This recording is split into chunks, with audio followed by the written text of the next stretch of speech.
যমজ বাচ্চা কেন জন্ম নেয় জানলে অবাক হবেন। সাইয়েদনা আলী রাদিয়াল্লাহু তাআলা আনহু এই সমাধান দিয়েছেন।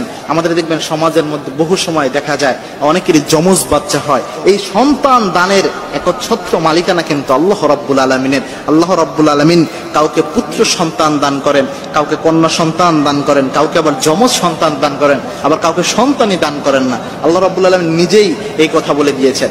আল্লাহ রাব্বুল আলামিন জানিয়েছেন, ইহাবু লিমান ইয়াশাউ ইনাসা ওয়া ইহাবু লিমান ইয়াশাউ যুকুর। আমি আল্লাহ রাব্বুল আলামিন যাকে চাই পুত্র সন্তান দান করি, যাকে চাই কন্যা সন্তান দান করি। আবার ওয়া ইয়াজআলু মান ইয়াশাউ আকিমা। আমি আল্লাহ রাব্বুল আলামিন যাকে চাই নিঃসন্তান করে তাকে আমি আল্লাহ রেখে দেই, সন্তানই দান করেন না আল্লাহ। এমন বহু মানুষ রয়েছে, এটা আল্লাহ রাব্বুল আলামিনের ইচ্ছা। কিন্তু যমজ সন্তান কেন হয় এর সমাধান সাইয়েদনা আলী রাদিয়াল্লাহু তাআলা আনহু এক জায়গায় দিয়েছেন। সাইয়েদনা আলীর সময় একজন লোক ছিল যার খুব বেশি কন্যা সন্তান হতো, আর সে কন্যা সন্তান হলেই গালাগালি করত।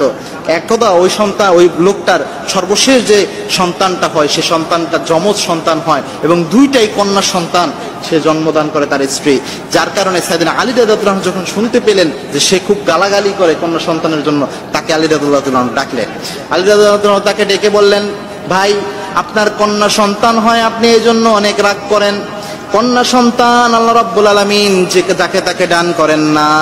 আল্লাহ রাব্বুল আলামিন যেই ব্যক্তিকে বেশি পছন্দ করেন ওই ব্যক্তিদেরকে আল্লাহ রাব্বুল আলামিন কন্যা সন্তান দান করে দেয়। সুবহানাল্লাহ। আবার বিশ্বনবী সাল্লাল্লাহু আলাইহি ওয়াসাল্লাম নিজে জানিয়েছেন, যেই ব্যক্তিকে আল্লাহ রাব্বুল আলামিন একটি কন্যা সন্তান দান করলো, ওই কন্যা সন্তানকে সুন্দরভাবে লালন পালন করলো, কন্যা সন্তানকে ভালোভাবে প্রতিপালনের জন্যই আল্লাহ রাব্বুল আলামিন তারে জান্নাতে বানিয়ে দিবেন। সুবহানাল্লাহ। সুতরাং কন্যা সন্তান যে হয় এটা আল্লাহর নিয়ামত। আর যাকে আল্লাহ দুইটা কন্যা সন্তান যমজ ভাবে দান করেন, এটা হচ্ছে আল্লাহ রাব্বুল আলামিনের যে জান্নাত দান করবেন ওই ব্যক্তিকে সুসংবাদ স্বরূপ। এই জান্নাতটা আরো বেশি শক্তপোক্ত হয়, আপনার সুসংবাদটা শক্তপোক্ত হয়। ওই ব্যক্তিকে সাইয়েদনা আলী এটা বুঝালেন। দেখেন আমাদের সমাজে কিন্তু এই যমজ কন্যা সন্তান নিয়ে বা যমজ সন্তান নিয়ে অনেক ভাইব রয়েছে।